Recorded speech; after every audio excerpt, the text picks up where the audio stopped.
আল্লাহ ছাড়া আমাদের পৃথিবীতে কেউ নাই। বাংলাদেশ কি মগের মূল্য হইছে?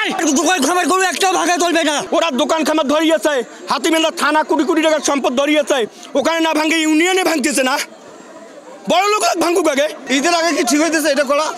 ইটে বেড়া, তারপর আপনাদের যা করার তা করেন। ইটে বেড়া মাসে ইটে করতে দাও। ওই তো মোতান মিয়া সাহেব ধরিয়েছে, এমপি সাহেব বড় একটা ডিগ্রি ধরিয়েছে, এল মেশিন ঘর, এল ঘর মেশিন ঘর আছে, তাদের সব কিছু আছে, গোডাউন ঘর আছে, গোয়াল ঘর আছে, পাকঘরটা ভাই এলার জায়গা, ওখানে না মার্কেট আছে, ওরা ভাঙে না কেন আগে?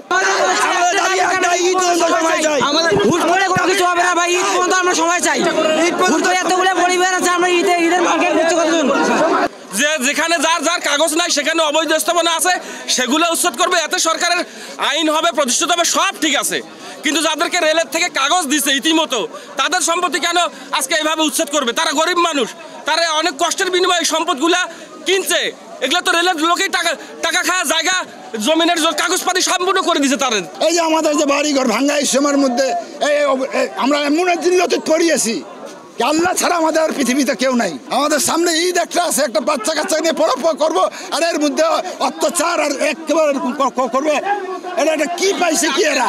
নগদ পেমেন্টে 500 টাকা পর্যন্ত ক্যাশব্যাক, আর লেনদেনে প্রতিদিন ডিপ ফ্রিজ এবং ঘন্টায় ঘন্টায় এসি টিভি সহ দারুণ সব গিফট। একটা দোকান যদি এই সময় ভাঙে, একটা পরিবারের ঈদ নষ্ট হয়ে যাবে। আমাদের দাবি একটা ঈদ পর্যন্ত সময় আছে।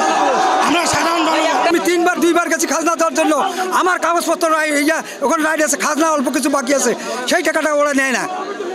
এই জন্য আমরা কোথাও বৈধভাবে আছি, আমরা তো অবৈধ নই। আমাদের ঘর দরজা কেন ভাঙবে? যাদের কাগজপত্র নাই তাদের কাগজ ভাঙবে, তাদেরকে আমাদের দাবি যারা বৈধভাবে আছে তাদেরকে বৈধ রাইট করা লাগবে, আর যাদের অবৈধভাবে আছে তাদেরকে উচ্ছেদ করে দেওয়া লাগবে।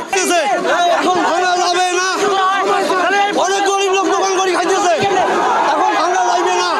কারণ রেলের যদি প্রয়োজন হয় গভর্নমেন্টের, তাহলে তারা রেল নিবে আর সোহাগে নোটিশ দিবে, খুঁড়ি কাটবে, এই পর্যন্ত আমাদের রেলের প্রয়োজন, রেল আমরা ছাড়ি দেবো। কারে গেলে কিন্তু গরিব দুঃখী লোক অনেক বসবাস করিয়াছে, দোকানপাট করিয়াছে, একজন দোকান করে 10 জন চলে পরিবারে। পাইছে নাকি বাংলাদেশ কি হয়েছে? বাংলাদেশ কি মগের মূল্য হয়েছে? দোকান খামার গরু একটাও ভাগে চলবে না, একটাও ভাগে চলবে না।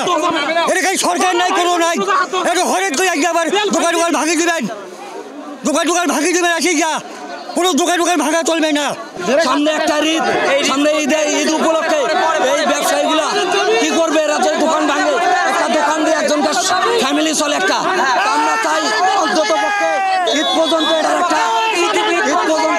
সুযোগ দেওয়া হোক। আমাদের দাবি একটা,